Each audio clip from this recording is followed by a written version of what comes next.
duduk saudara. Tapi kali ini saya kepengen saudara lihat kiri kanan. Sampai orang yang ada di kiri kanan saudara, bahkan yang gak kenal saudara, lihat saudara senyum jatuh cinta sama saudara. Bahaya ya saudaraku ya. Maksud saya saudaraku, kasih senyum saudara yang paling manis. Beneran serius. Karena ada banyak yang kadang suka salaman begini saudara. Gak niat saudara. Kali ini sekali ini aja saudara. Lihat, berlama-lama tatap wajahnya saudaraku. Mana tahu ketemu jodoh saudara. Senyum yang paling manis saudara katakan. Dalam hidupmu ada kemuliaan Tuhan. Boleh saudaraku? Boleh? Saya percaya di tempat ini dalam kehidupan saudara ada terang kemuliaan Tuhan bersinar di tempat ini. Boleh saya dengar tepuk tangannya sekali lagi yang paling meriah? Boleh sorakan haleluya? Yes. Hari ini saudaraku, saya akan masuk pada bagian yang terakhir, gak berasa Bu. Arise, you must arise. Saya gak peduli apapun kondisimu saudaraku, saya harus katakan kepada saudara, bahkan di dalam keadaan paling terpuruk sekalipun, justru ini waktumu bangkit. Saya tahu saudaraku, karena Yesaya 60 bahkan mengatakan, ini kondisinya tambah gelap. Dunia dalam keadaan kelam, gelap gulita. Tapi hari ini saya harus berkata kepada saudara, terang Tuhan terbit atasmu.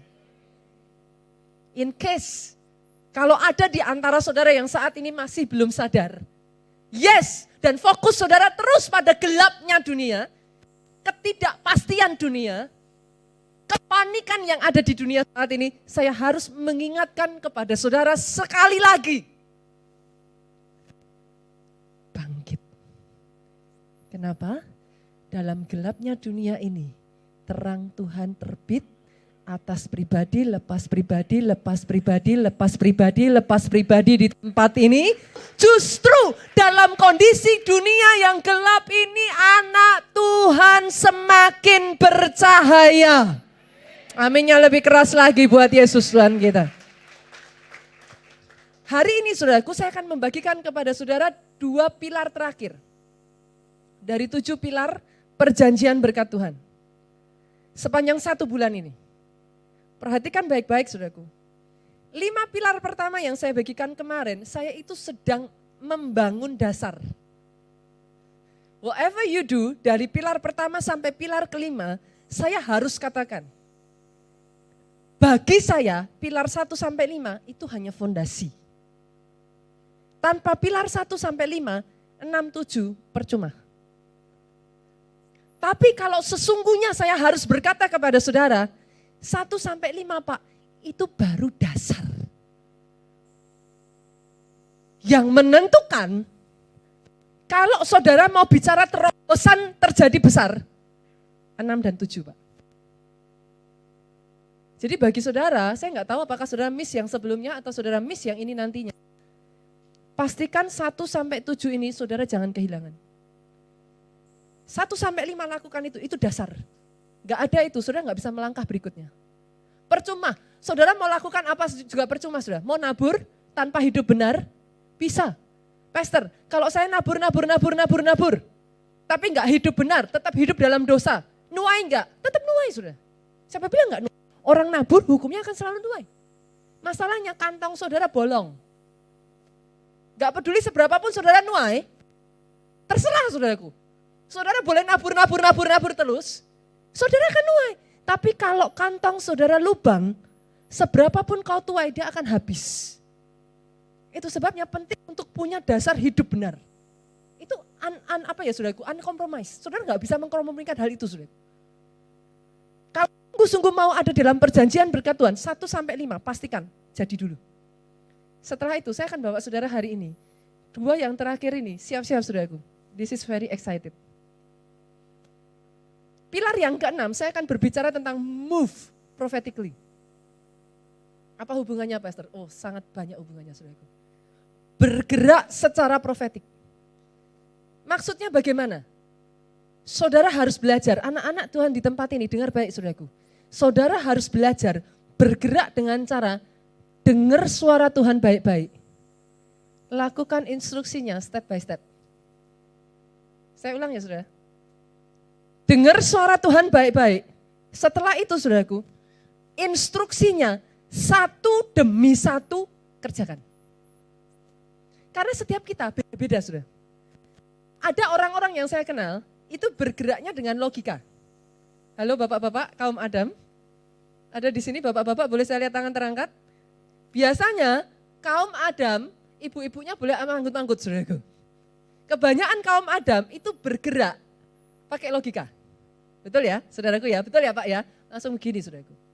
Sepertinya kita yang kaum Hawa Bu, biasanya namanya kaum Hawa, geraknya tuh pakai intuisi saudara. Suara hati, makanya bapak-bapak nggak habis pikir sudah. Kenapa? Pakainya perasaan. Ibu-ibu boleh kepalanya manggut-manggut saudaraku. Tapi ada orang-orang tertentu juga yang saya lihat saudaraku. Dia punya cara gerak. Biasanya dalam kehidupannya setiap kita ini punya apa ya saudara? Kalau bahasa saya itu kita punya apa ya? Kita itu punya warisan saudara. Dari keluarga mana saudara dibesarkan, ada keluarga-keluarga tertentu yang mewarisi saudara dengan nilai-nilai kehidupan. Sebagian kita itu bergerak dari keyakinan yang diturunkan dalam hidup kita. Yang manapun saudara, izinkan saya katakan ini, enggak ada yang salah. It's all good. Tapi kalau saya berbicara tentang yang namanya gerakan yang sampai membuat saudara masuk terobosan besar, saudara enggak bisa pakai satupun dari itu. Kenapa saudaraku? Kita buka Yesaya 40 ayatnya yang ke-31, kita lihat. Kita akan belajar 3 macam pergerakan di sana. Yang sudah ketemu katakan amin. Ketemunya lihat ke depan pun tetap amin saudaraku. Senggol kiri kanan, enggak dosa bilang amin. Hari ini saya mau penuhi tempat ini dengan banyak-banyak amin, banyak-banyak haleluya, banyak-banyak tepuk tangan, banyak-banyak pesan yang baik dari Tuhan saudaraku. Terserah kiri kanan mau diem, biarin aja saudara. Kiri kanan saudara diem, ambil cepet-cepet saudara. Mumpung yang kiri kanan diem, saudara paling dulu ambil langsung saudara.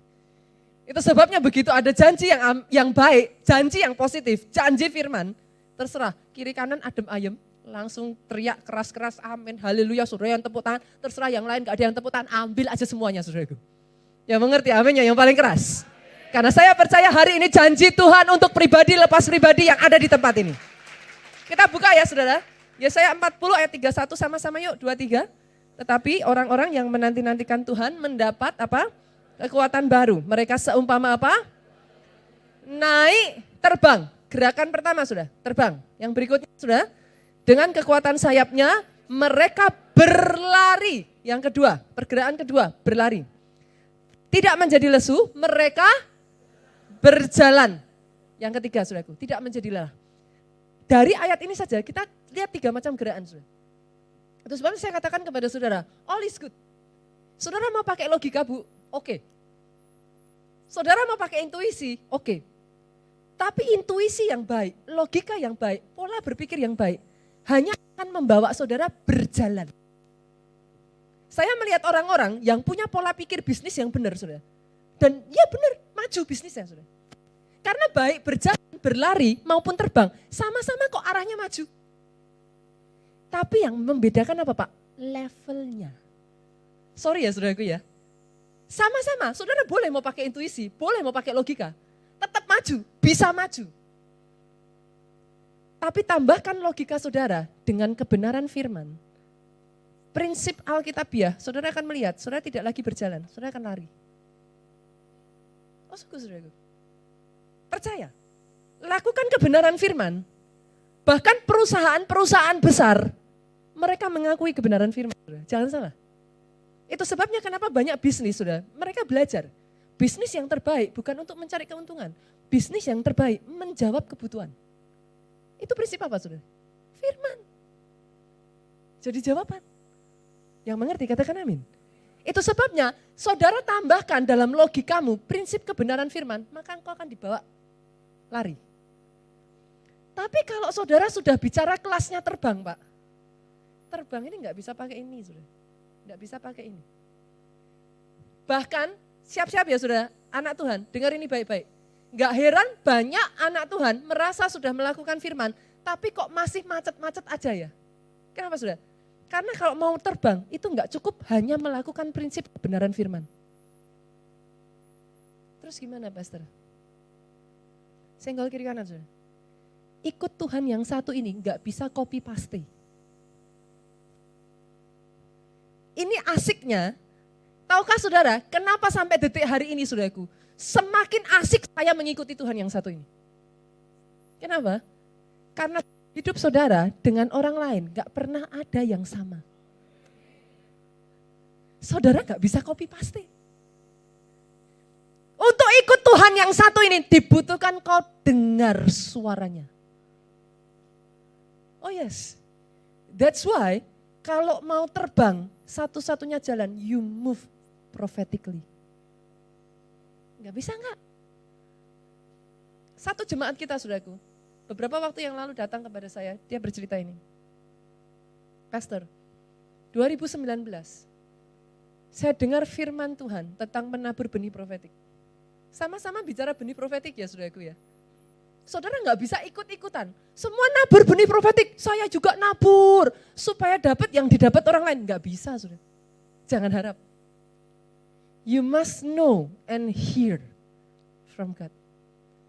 Jemaat ini dia bercerita. Pada saat dia dengar firman Tuhan, tak saat itu juga saudaraku. Dia tahu dalam hatinya. Tuhan sebut langsung angkat itu muncul saudara. Berapa banyak dari saudara di tempat ini yang tahu apa yang saya maksudkan ini? Waktu Tuhan berbicara, kau tahu. Enggak ada namanya Tuhan bicara, saudara pura-pura enggak tahu, ya saudara. Tapi kalau enggak tahu, enggak mungkin. Saudara aja kalau bicara sama orang di sampingmu pura-pura enggak tahu aja saudara, senggol sampai tahu kok. Yang mengerti, katakan amin. Tuhan kalau sudah mau bicara, He make sure you know it. Jemaat kita ini saudaraku, dia tahu. Dia langsung tahu saat itu juga, Tuhan taruh satu angka. Begitu dia dengar angka itu lemes saudara. Dia lemes bukan karena apa-apa, Bu. Dia katakan sama Tuhan, Tuhan, kalau toh aku mau, aku gak ada uangnya. Itu jumlah yang terlalu besar. I cannot. Aku gak bisa. Tapi pada saat dia tahu Tuhan berbicara, itu dalam diri kita ya saudara, kalau Tuhan sudah bicara, itu api itu menyala. Saudara gak bisa pungkiri itu. Roh itu menyala dan you know it. Hari berlalu saudaraku, suara itu semakin keras. Sampai satu titik jemaat ini hanya bisa menangis, dia angkat tangan di hadapan Tuhan dan dia katakan, Tuhan, aku gak punya. Tapi aku mau. Sampai akhirnya saudara, begitu keluar satu kata di mulutnya, aku mau. Lihat ini saudaraku. Tuhan akan mulai kasih instruksi. Oke, lakukan ini. Saudara tahu apa yang Tuhan mulai katakan saudaraku? Breakdown. Dia kaget saudara. Dia tidak terpikirkan ketika Tuhan munculkan jumlah itu. Di benaknya Tuhan, dia berpikir saudara, Tuhan dia langsung kasih. Gak ada dananya. Dia gak berpikir janji iman itu bisa di breakdown. Akhirnya saudaraku, Tuhan ingatkan dia, bagi 10. Breakdown sama dia jadi 10 saudaraku. Dia memberikan sepanjang 10 kali. Begitu di breakdown, tiba-tiba muncul di hatinya, Tuhan, kalau ini aku bisa. Kalau di breakdown aku bisa. Dia mulai mengkalkulasi saudaraku. Dia mulai hitung pemasukannya, Bu. Tapi begitu dia hitung pemasukannya, dia lemes lagi saudaraku. Bahkan setelah di breakdown, dia katakan, memang aku bisa Tuhan. Dia bahkan geleng-geleng kepala. Kok Tuhan bisa tahu ya penghasilanku berapa? Karena bahkan setelah di breakdown, yang dia berikan untuk janji iman itu, total seluruh penghasilannya. Saudara. Dia katakan, Tuhan, yang benar aja, memangnya saya nggak makan. Saya punya anak. Saya punya tagihan yang harus dibayar. Terus gimana? Bahkan kalaupun saya mau, saya nggak bisa. Ajaibnya saudaraku, di tengah semua yang dialami pergumulan ini, dia dengar satu firman Tuhan yang disampaikan oleh Pastor Obaja. Di firman itu, Pastor Obaja berkata, aku yang menyediakan benihnya. Begitu dia dengar firman ini, dia katakan kepada Tuhan, Tuhan, kalau memang Tuhan yang suruh, Tuhan sediakan benihnya. Bagianku, aku mau. Amazingnya saudaraku, siap-siap saudara. Di bulan tepat di mana dia harus memberikan janji iman pertamanya dia, saudaraku. Dia hitung pemasukannya. Saudara tahu apa yang terjadi? Dia kaget, dia tercengang, dia hanya bisa terlongong-longong, dia nggak bisa ngomong apa-apa. Kenapa saudaraku? Bahkan ketika dia memberikan janji iman, dengar baik ini saudaraku. Janji iman yang dia berikan tidak mengurangi pemasukannya sepeser pun.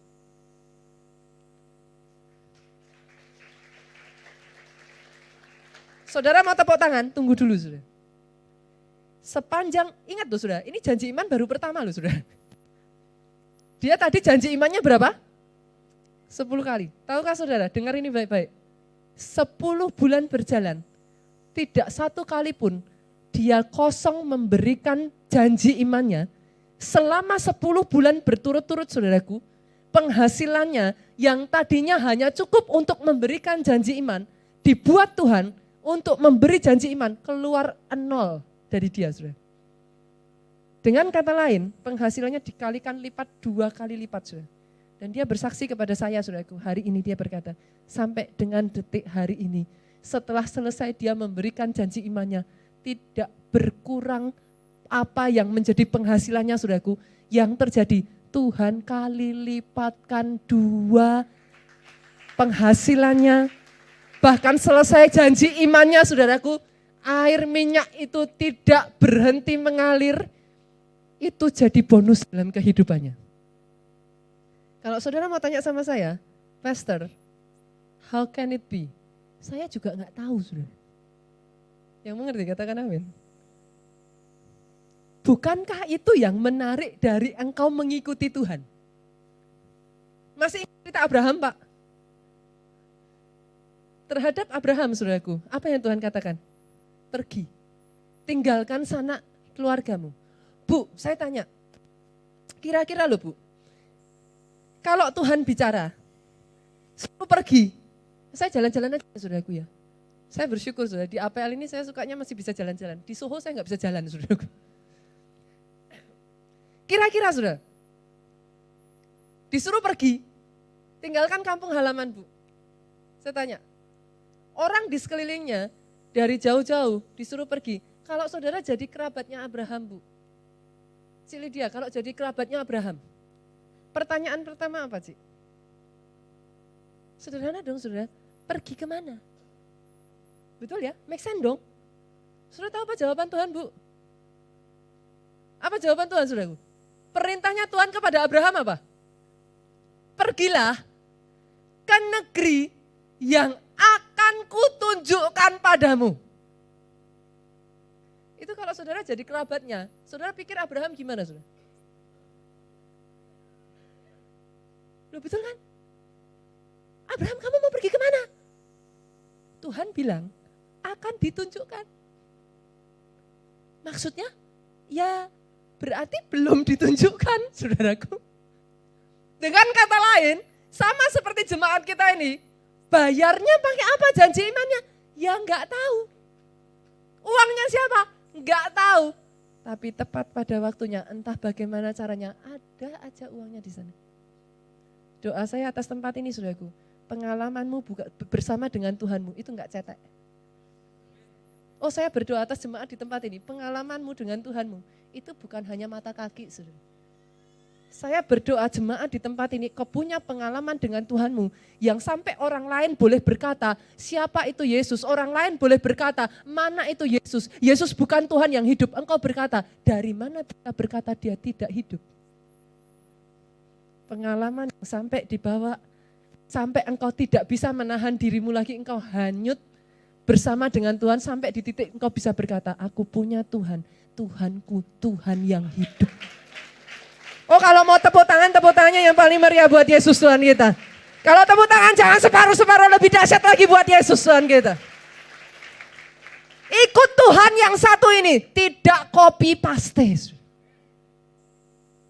Saudara mau ikut-ikut jemaat tadi, kalau kau nggak dengar suara Tuhan, habis. Yang mengerti katakan amin. Itu sebabnya hari ini saya berdoa, saudara. Sama seperti bapak-bapak pendahulu kita. Kalau saudara baca Alkitab, Pak, it's full of wonder. Iman yang sama yang dimiliki Abraham ini, saudaraku, turun ke anaknya. Rupa-rupanya Ishak ini sama gilanya, Pak. Once upon a time, negeri tempat Ishak tinggal, terjadi kelaparan, saudara. Terjadi kekeringan. Yang namanya kelaparan dan kekeringan, Bu, kalau zaman sekarang krisis moneter. Menurut saudara, kira-kira saat itu Ishak mengambil keputusan mau pindah ke Mesir. Dari Gerar kelaparan, dia mau pindah ke Mesir. Itu masuk akal enggak, saudara? Masuk akal. Kenapa, saudara? Pada saat itu Mesir itu negara adidaya, saudara. Ini kota negara metropolitannya, saudaraku. Ibaratnya kita dari daerah mau pindah Jakarta. Masuk akal enggak, saudara? Masuk akal. Tapi ketika Ishak mau melangkah, Bu, saudara boleh melakukan yang masuk akal. Dengar baik ini, saudara. Kalau Tuhan interupsi, belajar tinggalkan yang masuk akal, lakukan instruksinya Tuhan. Oh yes. Kenapa, saudaraku? Ishak yang harusnya dari Gerar mau ke Mesir, Tuhan katakan, Ishak, jangan pergi. Tetap di Gerar, jangan ke Mesir. Ditambah, Bu, gak berhenti di situ. Ditambah, Tuhan nambah porsinya. Sementara kamu tinggal di Gerar, nabur. Sorry, ini tadi Alkitab mengatakan kondisinya sedang apa? Kelaparan, kekeringan. Orang lain, kiri kanan, nabur, habis. Masuk akal gak Ishak disuruh nabur? Gak masuk akal. Tapi khusus buat Ishak, khusus buat Petrus, semalam-malaman dia menjala tidak dapat ikan. Khusus saat itu juga Tuhan berkata, tebarkan jalamu. Halo, kalau Tuhan sudah berbicara, saudaraku, izinkan saya katakan ini, dia tidak pernah salah. Entah bagaimana saat itu, terserah semalam-malaman Petrus sudah menjala ikan, terserah. Dia nggak dapat apapun, saudaraku. Tapi saat itu di mana Tuhan berkata, entah bagaimana, Bu, dia bikin semua ikan-ikan itu berkumpul di sekitar jala Petrus. Dia membuat tiba-tiba yang tadinya tidak ada, jadi ada. Oh, saya tidak mendengar amin yang keras dari tempat ini. Berjalan dengan instruksi Tuhan. Senggol kiri kanan, asik, Pak. Itu ngeri-ngeri sedep, saudara. Jujur, saudara, ngeri-ngeri sedep. Tapi dengar baik, hanya orang-orang yang belajar, saudaraku, mendengar suara Tuhan. Orang-orang yang seperti ini, dia tidak akan bisa meninggalkan Yesusnya. Sekali kau kenal Yesus yang satu ini, saudaraku, dia Tuhan yang luar biasa. Doa saya, saudara, bukan hanya kisah bapak-bapak pendahulu kita. Bukan Yakub, bukan Yusuf. Gak usah jauh-jauh, saudaraku. Saya tanya kepada saudara, apa yang terjadi di gereja kita ini aja sudah gak masuk akal kok. Dimulai dari apa, Bu? Sederhana. Sebagian besar dari saudara datang ke tempat ini, saudara, untuk yang pertama kalinya kenapa, saudaraku? Karena saat ini di gereja kita ya, saudaraku, setiap 3 orang yang saudara temui, 2 orang itu baru. 1 orang lama. Ini yang sedang terjadi di gereja kita. Dalam waktu kurang dari 1 tahun, gereja kita ini mengalami 3 kali multiplikasi, saudara. Oh, saya gak dengar tepuk tangan dari tempat ini. That's me. Kenapa, saudaraku? Karena apa yang terjadi di gereja kita ini gak masuk akal. Mujizat yang melampaui pikiran. Dari mana masuk akalnya? Orang gak pernah kenal, ketemu baru saja langsung ngasih rumah. Itu dari mana, saudara? Gak ada masuk akalnya. Bu, ceritakan ke saya, gimana caranya? Ibu mau kasih saya rumah, ada orang yang bisa paksa orang kasih saya rumah? Gak bisa, saudara. Ini baru ketemu. Dengar suara dari Tuhan, disuruh pergi ke Jogja, ketemu saat itu juga, langsung Tuhan bicara, ini orangnya, langsung berikutnya lagi datang ke Jogja, diurus, semua biaya ditanggung, rumah sudah langsung balik nama, saudara. Dari mana masuk akalnya? Nggak masuk akal. Dan yang seperti ini sampai sekarang masih terjadi. Kemarin baru saja saya dapat satu kesaksian lagi, saudaraku. Dia diajak satu orang kenalannya, sudah nggak lama sekali nggak ketemu, saudaraku. Dibawa pergi ke satu perumahan mewah, saudara. Dia nggak bisa bilang apa-apa. Dia sampai geleng-geleng kepala, saudaraku. Yang dia tahu, sampai di perumahan itu, orang yang ngajak dia sudah bilang, sudah saya bookingkan satu coupling khusus untuk kalian satu keluarga. Saudara mau bilang apa? Bahkan hari-hari ini ya saudaraku, sementara saya mengatakan ini saudara. Ada banyak jemaat yang Tuhan sudah berbicara dan sudah mulai bergerak. Saudara. Orang-orang yang seperti ini, saudaranya bisa geleng-geleng kepala. Gereja kita dimulai dari sederhana saudaraku. Doa profetik. Betul? 2018 itu rema buat gereja kita. Saudara boleh protes, saudara boleh nggak setuju. Saya tahu, pastor. Saya tuh suka turun-turun, saudara. Rasanya di atas sendirian tuh gak enak, saudara. Sebagian dari saudara, mungkin saudara ngomong sama saya gini, pastor tahu gak sih kalau ada komen-komen yang negatif? Tahu. Saya bukan gak tahu, tahu. Komen-komen yang seperti, memangnya kita ini siapa? Kok berhak merintah-merintah Tuhan? Tahu saya, saudara. Saya dengar. Bukan saya gak tahu, saya tahu. Komen-komen seperti, emangnya segampang itu? Kita ngomong terus jadi. Saya tahu. Justru karena saya tahu itulah untuk kita tetap melangkah. Itu namanya kita belajar saudaraku. Hidup di dalam iman berjalan bersama dengan Tuhan. Kalau saudara berbicara logika dengan saya tahu itu enggak masuk logika Bu. Masuk logikanya di mana? Ketika Tuhan mulai mengajar cara kita diubah berdoa. Yang tadinya doa itu minta. Sekarang kita berdoa karena kita percaya kita sudah menerima. Kita memperkatakannya. Tapi faktanya Pak, pada saat kita melakukannya, mujizat demi mujizat terjadi. Saudara bisa bilang apa? Itulah yang namanya move prophetically. Buat gereja lain mungkin beda. Tapi itu rema untuk gereja kita. When you catch it just happen just like that. Langkah berikutnya gereja kita dibawa masuk apa Bu? Pondok Daud. Saya masih ingat di India Bu. Kurang kerjaan apa sih gereja kita ini sudah sibuk loh saudara. Saudara tanya para pelayan Tuhan di gereja kita ini. Kalau saudara mau cari kerjaan saudaraku, maksudnya saudara mau gak nganggur ke gereja kita. Beneran. Dari Senin sampai Senin saudara. Saudara mau cari kegiatan di gereja kita, ada. Gak akan sepi. Sampai ada yang tanya sama saya, pastor, kurang sibuk apa sih, kurang kerjaan apa sih keluarga Allah? Pondok Daud itu enggak gampang loh saudara. Saya terus menerus mendapat kata-kata dari orang-orang di sekeliling saya mengatakan, Pastor Nita, ini Jakarta, ini bukan Solo. Orang Jakarta itu sibuk. Kalau Pastor Nita buka Pondok Daud, siapa yang datang? Saya tahu saudara. Tapi berapa banyak dengar baik? Dengar suara Tuhan. Lakukan instruksinya. Ketika Pondok Daud dibuka, saya sampai nangis kok saudara. Pada saat hari pertama saya datang saudara, saya nangis. Saya berpikir saudara, gak akan ada orang yang mau datang. Saya ngomong sama beberapa orang, saya katakan kalau nanti gak ada yang datang, kita tetap jalan. Saudara tahu, Soho itu dipenuhi orang-orang yang datang untuk berdoa, datang menyembah kepada Tuhan. Saudara mau bilang apa?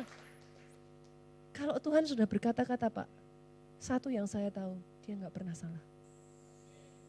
Boleh gak masuk akal Bu? Boleh gak masuk logika? Tapi tidak pernah salah. Bukan hanya itu saudaraku, ketika Pondok Daud mulai dibuka Senin, Selasa, Rabu, Kamis, Jumat, Sabtu saudara. Satu demi satu saudara. Secara manusia kita berpikir ini gimana? Jujur sampai detik hari ini perjuangan. Teman-teman yang ada di PIC Pondok Daud tahu semuanya. Tapi apakah itu membuat kita berhenti? Forget it. Sekarang saudara dengar instruksi dari Tuhan, pegang kenceng saudaraku. Kenapa? Selama Pondok Daud itu dibangun di gereja kita, tidak henti-hentinya. Mujizat demi mujizat demi mujizat demi mujizat.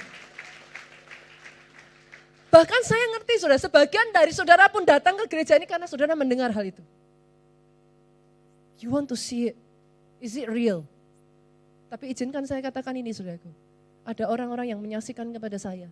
Satu ibu saudaraku dibawa dari dia, kalau saya nggak salah saudara, bisnisnya itu dimulai dari sangat kecil. Modalnya itu hanya beberapa 10 juta kalau nggak salah saudaraku. Di dunia bisnis yang akan dia geluti ini saudara, modal segitu nggak ada apa-apanya. As a newbie, she is nothing. Tapi tahukah saudara, sampai di titik tahun lalu Tuhan gerakkan orang ini saudaraku.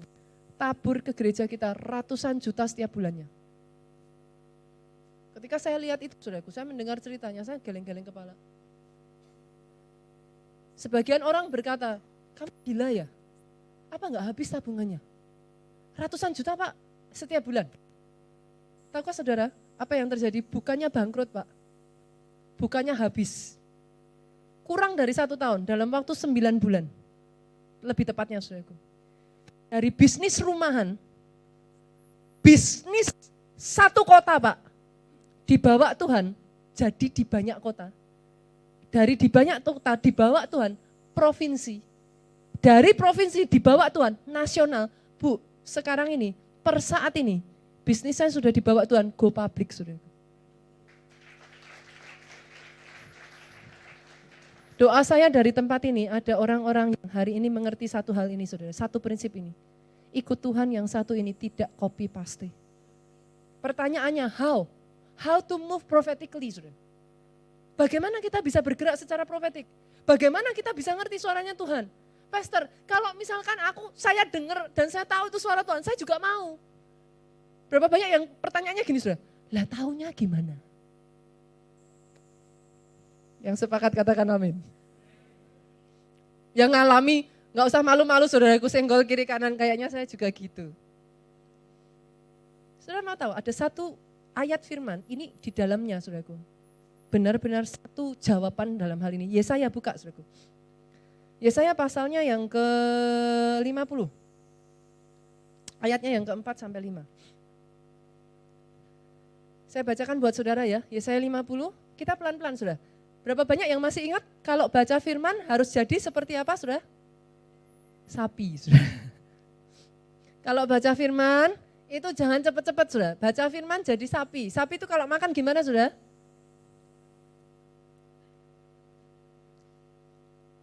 Itu sapi.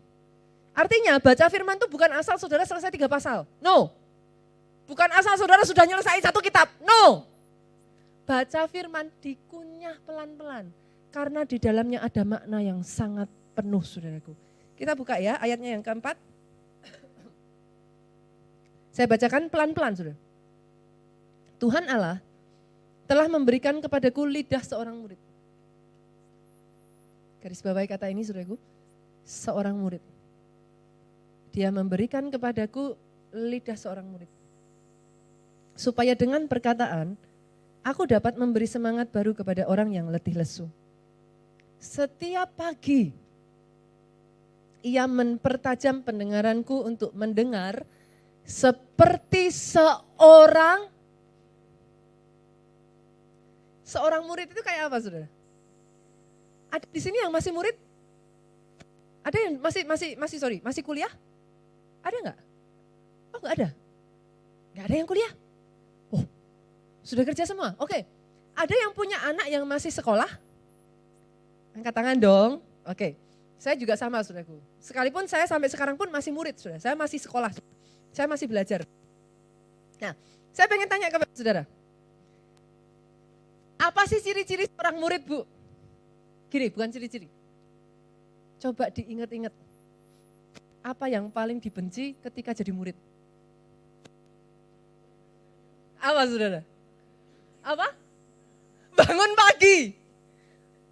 Mau saudara suka gak suka, terserah.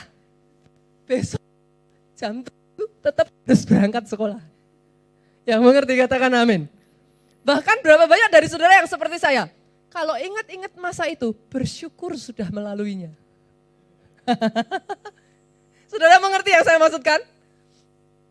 Ketika kita jadi murid Pak, gak ada tuh Pak murid yang begini. Pastor, saya tuh gak bisa tuh. dengar suara Tuhan tuh nggak bisa. Udah tak coba, sudah. Bukannya nggak nyoba, bukannya nggak belajar, bukannya nggak doa-doa, dah tak tunggu. Tapi nggak bisa dengar.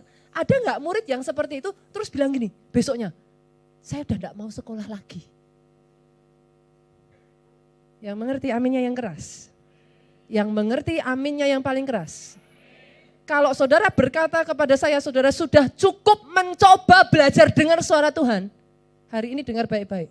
Sebelum kau punya hati seorang murid, jangan katakan kepada saya, kau cukup mencoba mendengar suara Tuhan. Seorang murid saudaraku, day by day, by day. Suka gak suka, mau nangis orang tua, halo, anaknya nangis, anaknya mogok, anaknya apapun, anaknya apa bahasanya, jegot, saudaraku, apalah saudara. Saya tanya, Bu, dipaksa sekolah enggak anaknya saudara? Dipaksa sekolah enggak saudaraku?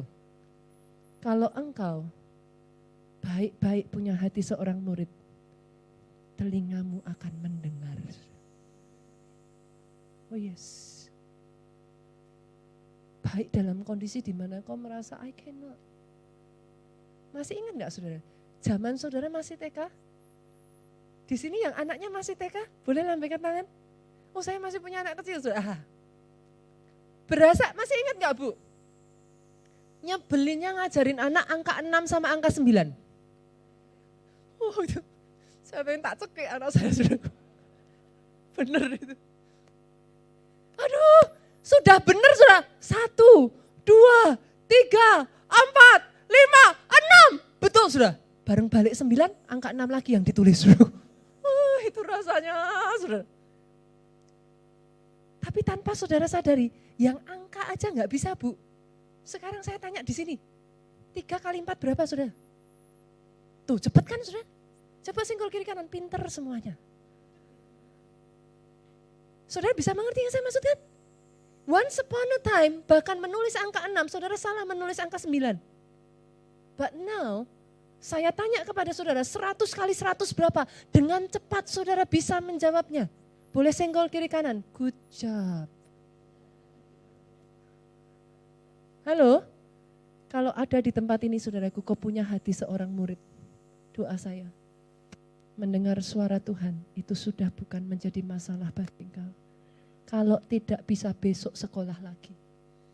Masih belum bisa datang ke sekolah lagi. Belum ngerti buka buku belajar lagi. Masih belum kedengeran, tetap sekolah lagi. Sampai satu ketika tiba-tiba saudaraku, ayat 5 terjadi. Boleh dibuka?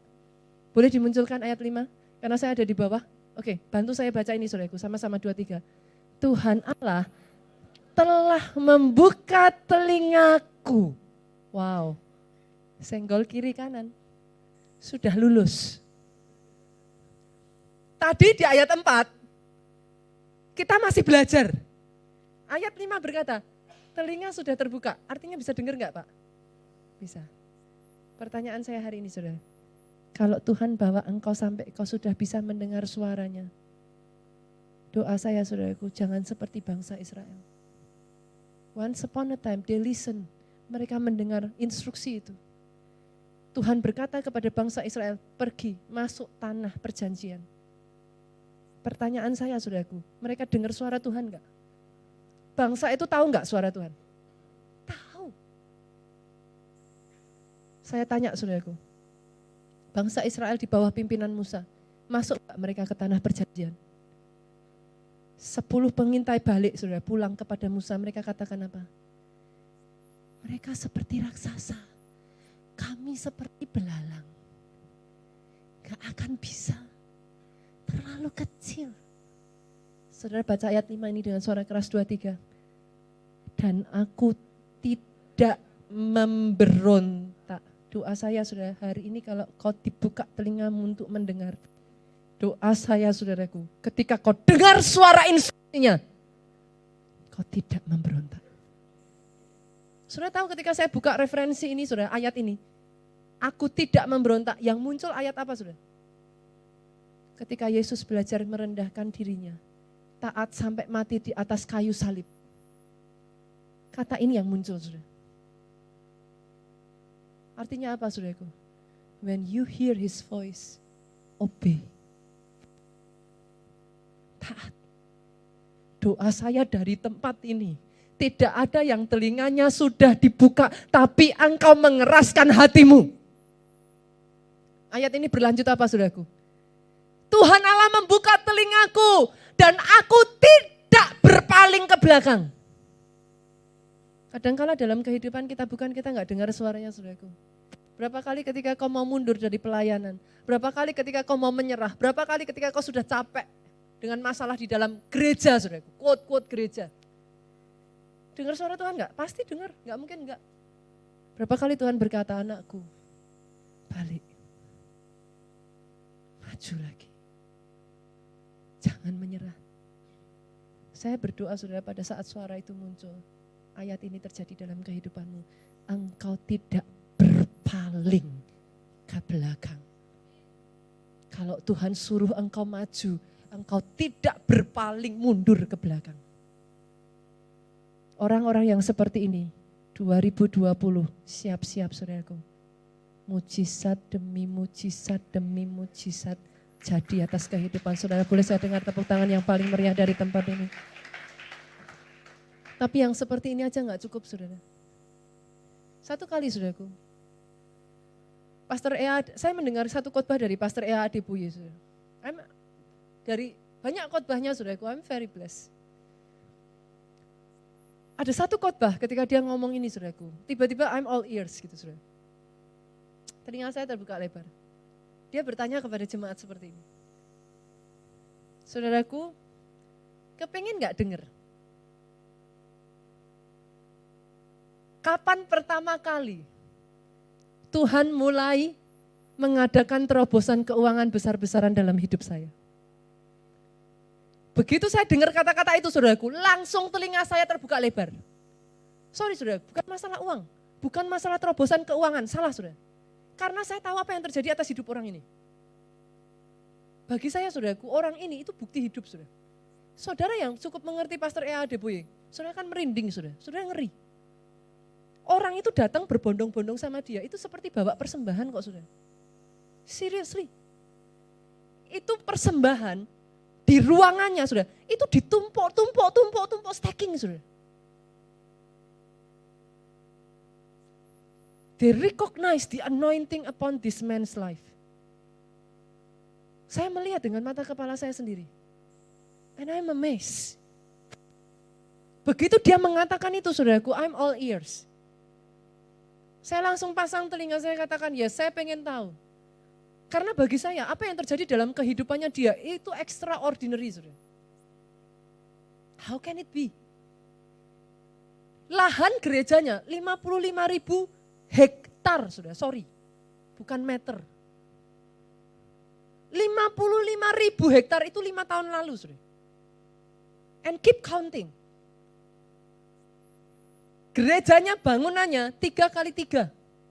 3x3, sorry, bukan meter, saudara, kilometer. Dan itu baru satu, saudara, yang 1,1 kali 1, yang 1,5 kilo kali setengah kilo. Itu bertebaran di area itu, saudara. Dan saya lihat sendiri dengan mata kepala saya. Saya lihat sendiri. Bahkan tempat ini, saudaraku, gak ada apa-apa dibanding toiletnya mereka. Loh beneran. Toiletnya mereka itu kapasitas 10.000, saudara.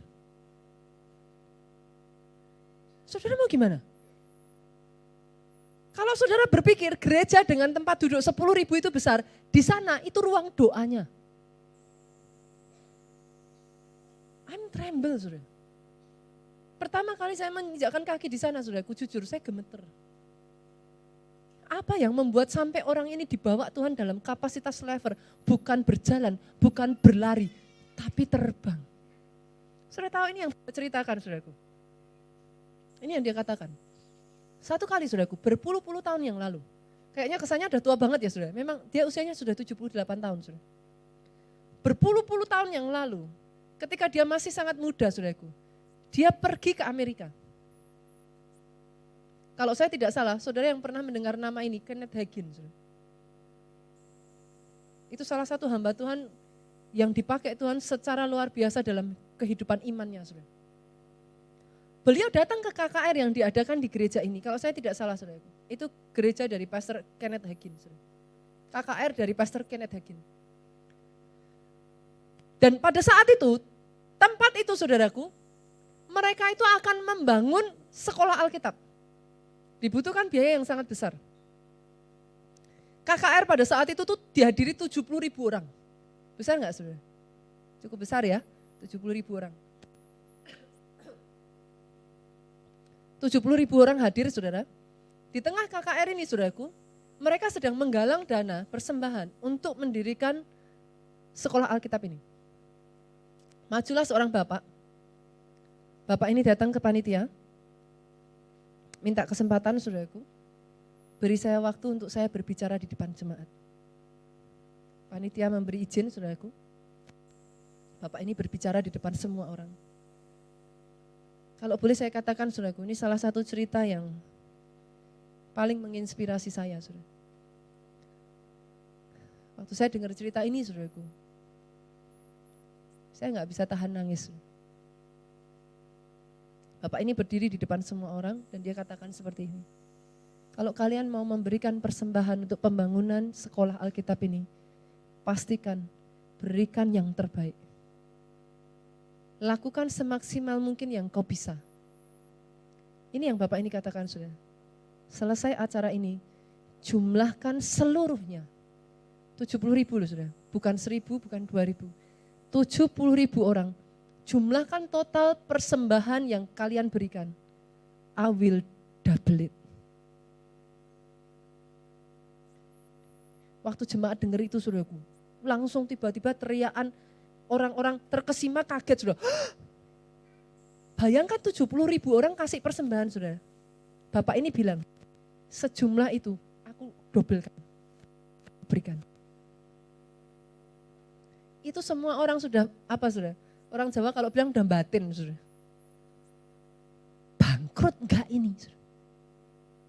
Persembahan 70.000 saudara.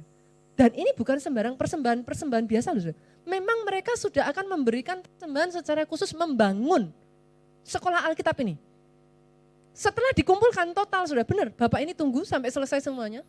Dihitung saudaraku, pada zaman itu terkumpullah 3,5 juta saudara. 3,5 juta US dollar kalau dinilaikan kurs sekarang saudaraku, 50 miliar saudara. Dan Bapak itu memberikan sejumlah persembahan itu saudara. Langsung dibangun sekolah Alkitabnya. Pastor Ea Adeboye melihat hal ini, dia terkesima saudara. Hatinya saudaraku, melonjak. Dia enggak habis pikir saudara. Bagaimana bisa Bapak ini seberani itu? Gila apa? Kok bisa memberikan persembahan sebesar itu? Dia kejar Bapak ini saudaraku, Pastor Ea Adeboye. Dia cari Bapak ini. Dia bertanya kepada Bapak ini, Pak, ajari saya. Apa yang membuat Bapak seberani itu? Bapak ngawur. Doesn't make sense. Sudah tahu apa yang dikatakan Bapak ini sudah? I know what I'm doing. Anak muda dia katakan. 5 tahun yang lalu, saya bukan siapa-siapa. 5 tahun yang lalu, saya seorang biasa yang datang kepada Tuhan. Hanya berbekal uang 500 US dollar. Kalau dikurskan sekarang 7 juta. Sudah. Berbekal uang 500 US dollar ini dia datang kepada Tuhan dan dia katakan ini kepada Tuhan. Tuhan, aku mau buka usaha. Tapi usaha yang aku buka nanti bukan milikku. Itu milik Tuhan. Itu sebabnya, ini yang Bapak ini katakan.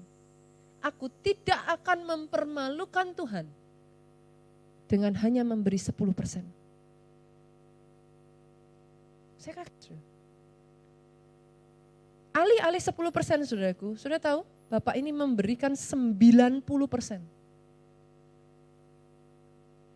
Dan 10%-nya itu, dari 10% sisanya dia hidup. Dan Bapak ini berkata, saudaraku, kalau itu menyukakan hatimu Tuhan, kalau keinginanku ini berkenan di hadapanmu, berkati usahaku. Sudah tahu apa yang terjadi? 5 tahun dari Bapak itu dengan modal $500, Bu. Dalam waktu 5 tahun, turnover aset perputarannya, saudaraku, itu sudah mencapai 50 juta US dollar, saudara. 700 miliar. Dari 7 juta dalam 5 tahun menjadi 700 miliar. Saudara. Ketika Pastor E.A. Adeboye mendengar itu, saudaraku, dia tremble. Poin saya yang ketujuh, pilar yang ketujuh, dengar baik ini, saudaraku. Poin yang ketujuh, saudara boleh dengar suara Tuhan, saudara boleh dapat instruksi Tuhan. Saudara harus belajar poin yang ketujuh ini. Engkau hanya bisa menang dengan iman. Butuh iman untuk melakukan instruksi yang dari Tuhan. Sejak dari hari itu, saudaraku, Pastor Adeboye jatuh tersungkur di hadapan Tuhan. Dia seperti orang dipukul, saudara. Pulang dari Amerika, dia kembali ke negaranya. Ini yang dia katakan. Beri aku kekuatan, Tuhan. Beri aku kekuatan. Kalau Bapak ini double dari 70, persembahan 70.000 orang, saudaraku. Ini yang Pastor Adeboye katakan. Satu hari nanti aku akan berdiri di depan jutaan orang. Dan seluruh persembahan mereka disatukan. I will double it. Itu yang jadi komitmen dalam hidupnya, saudaraku. Sejak dari hari itu dia pulang ke negaranya di Afrika, saudara. Dia tidak pernah lagi memberikan 10%. Dia increase terus. Dari 10% jadi 20%, 20% jadi 30%. Sampai satu ketika, saudara, pendahulunya dia, gembala sidangnya, Pastor Akin Dayomini, saudaraku, dia menantang seluruh jemaat. Di tempat ini, adakah orang yang berani menyerahkan seluruh hartanya untuk pekerjaan Tuhan?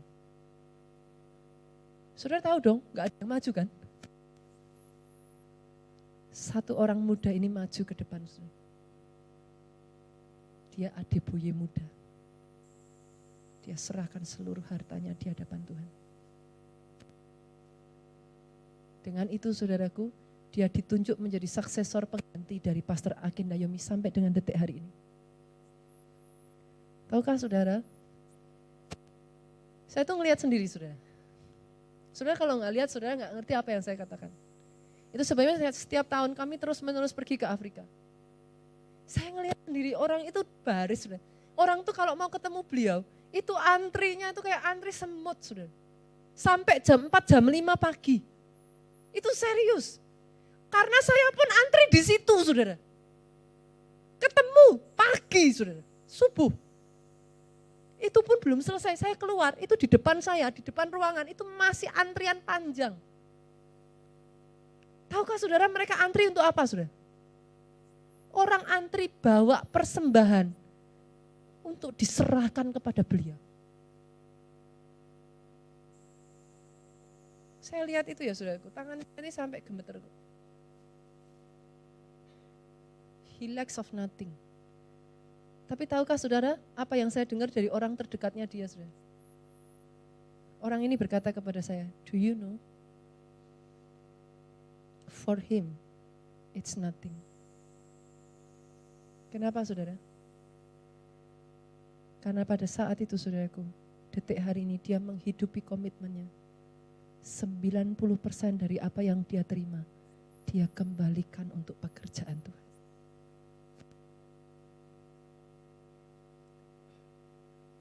Waktu saya dengar itu, saudaraku, dengar baik ini, dibutuhkan iman untuk berkata dalam hidup saudara, all I am is you. Hari-hari ini tangkap perkataan saya ini, saudaraku. Indonesia ini ya sedang dipersiapkan Tuhan untuk bangkit pilar-pilarnya. Saya tidak peduli berapa banyak dari saudara yang bisa menangkap perkataan saya ini. Saya tahu ada orang-orang di tempat ini yang saudara mau komitmen all out hidup saudara. Saudara berkata kepada Tuhan, all I am is you.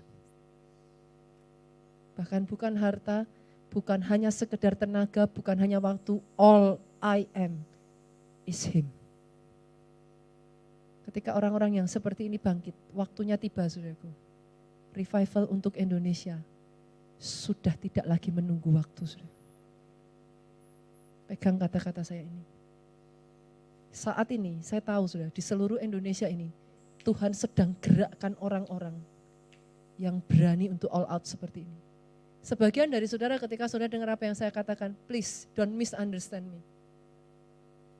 Saya pribadi pun saudara hari-hari ini, that's what I'm doing. Ketika saya dengar cerita ini, jujur saudara, saya harus ngomong sama saudara, saya malu. Saya malu. Sejak lama saya tahu saudara, saya nggak pernah memberikan persepuluhan. Dalam kehidupan saya, nggak pernah. 10% itu sejak dari dulu, saya tahu itu batas minimal. Saya terus mengangkatkan, saya terus berusaha untuk menaikkan itu saudara. Nggak pernah dalam kehidupan saya itu 10%. Karena saya tahu, that's the very minimum. Tapi ketika jujur saya mendengar kisah ini, saudara, saya kayak orang ditamper. Saudara. Saya tidak pernah berpikir sebelumnya, 90% and instead live by the 10%. Hidup semacam apa, saudaraku? Tapi kalau ada orang-orang yang seperti ini, yang mendedikasikan hidupnya sebagai agen-agen kerajaan Tuhan, seumur hidupnya dia hidup. Dipakai untuk pekerjaan Tuhan, dipakai untuk nama Tuhan, dipakai untuk establish kerajaan Tuhan di muka bumi ini. Saya sudah melihat saudaraku, jenis orang-orang yang seperti ini dalam kehidupannya, mereka yang berani all out habis-habisan untuk Tuhan ini saudaraku. Dalam kehidupannya, tangan Tuhan tidak henti-hentinya bergerak dalam kehidupannya. Bukan hanya terobosan besar-besaran siap-siap.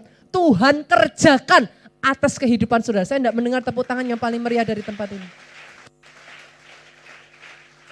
Pada akhirnya saudaraku, boleh saya minta pemain musik maju ke depan. Pada akhirnya yang dicari, yang paling akhir, pilar yang terakhir yang akan membawa saudara masuk pada terobosan. Tidak bisa tidak, faith. Kita buka ayatnya saudaraku, saya bacakan ayat yang terakhir. Roma 1 ayatnya yang ke-16. Tahukah saudara yang seperti ini sekarang nih ya saudaraku, di gereja kita ini sedang terjadi masal saudara. Saya merinding saudara. Betul, saya berjumpa dengan orang-orang yang hari-hari ini. Saya tidak tahu seberapa banyak dari saudara yang bisa menangkap yang saya bagikan ini saudaraku. Bagi saya secara pribadi, ketika saya dengar kisah itu saudaraku, saya katakan kepada Tuhan, Lord, give me strength. I want to be one of it. Give me strength. Saya berjumpa dengan orang-orang hari-hari ini, saudaraku. Satu orang ketemu dengan Pastor Jonathan. Dia digerakkan Tuhan, saudara. Diberikan satu persembahan, saudara. Jumlah yang saya tahu, itu tabungannya dia, saudara. Waktu berjalan 1 tahun berlalu sejak dia memberikan persembahan itu kepada Pastor Jonathan, saudara. Kami nggak tahu apa yang terjadi, dia nggak pernah bercerita, saudara. Beberapa waktu yang lalu kami ketemu dengan orang ini, saudara. Pak Jonathan itu tanya, gimana kamu sekarang? Dia ketawa, saudara. Pak Jonathan tahu? Sejak dari saya mempersembahkan persembahan itu, tidak pernah ada henti-hentinya dalam kehidupan saya. Tuayan demi tuayan, demi tuayan, demi tuayan. Saya dibuat overwhelmed, Pak. Sekarang saya bukan lagi, saya ada di dalam posisi, saya memegang begitu banyak, saya ganti dipakai Tuhan, memberikan menabur itu kepada banyak orang di sekeliling saya. Saudara tahu apa yang terjadi ketika dia bercerita? Ketika kemarin dia mendengar khotbah Pastor Jonathan, Pak Jo berkata, saudaraku, tuayan 7 kali lipat ganda. Dia kaget, saudara. Dia pulang, dia hitung, saudara. Dari uang yang dia terima, saudaraku. Dia kumpulkan. Dia digerakkan Tuhan menabur, jadi berkat untuk orang di sekelilingnya. Sisanya dia kumpulkan, saudara. Entah bagaimana saya nggak tahu secara detailnya, saudaraku. Dia investasikan. Sudah tahu, pada saat dia berjumpa dengan Pastor Jonathan itu, saudaraku, dia bercerita, Pak, saya kaget. Ketika saya cek investasi saya itu, saya geleng-geleng kepala. Karena apa yang dikatakan Pak Jo sudah terjadi dalam hidup saya. Tuaian 7 kali lipat, saudaraku. Itu yang jadi dalam kehidupannya, saudara. Hari ini, saudara, izinkan saya mengatakan, ada orang-orang yang saya lihat dalam kehidupannya, mereka yang berani dengan iman, belajar mendengar suara Tuhan, berjalan bersama Tuhan, dituntunnya itu ngeri, saudara. Itu sebabnya saya katakan kepada saudara, saya harus katakan ini, ngeri-ngeri sedap. Saya tidak peduli saudara berpikir apa, tentang apa yang saya sampaikan ini. Tapi kalau ada orang-orang di tempat ini, saudara tangkap firman ini, saudara. Roma 1 ayat 16 kita buka. Tangkap ini, saudara. Sebab aku mempunyai keyakinan yang kokoh dalam Injil. Aku punya iman yang kokoh dalam Injil.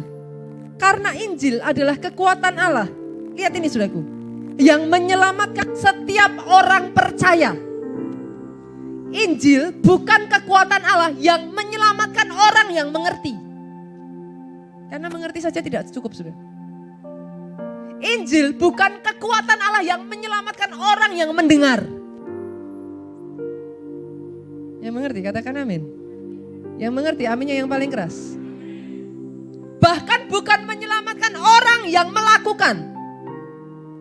Pastor, maksudnya gimana? Boleh saya katakan ini, saudara? Tidak peduli apa yang kau lakukan, tanpa iman yang kau lakukan, nol. Itu sebabnya ayat ini berkata, Injil adalah kekuatan Allah yang menyelamatkan orang yang percaya.